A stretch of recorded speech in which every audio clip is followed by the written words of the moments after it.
बोलो भारत माता की, बोलो भारत माता की।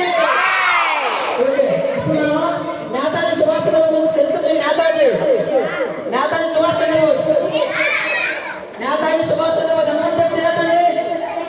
నేతాజీ సుభాష్ చంద్రబోస్ హనుమంతుడు చేరటండి. కుర్చీ చేస్తారు. నేతాజీ సుభాష్ చంద్రబోస్ ఎంతమంది తెలుసు? మహాత్మా గాంధీజీ కుర్చీ ఎంతమంది చెప్పాను? కుర్చీ. మహాత్మా గాంధీ ఎంతమంది తెలుసు? మనం కూడా ఎత్తారు. మహాత్మా గాంధీ ఎంతమంది తెలుసు? నేతాజీ సుభాష్ చంద్రబోస్. మనం అందరం ఒక చైతన్యం. మనం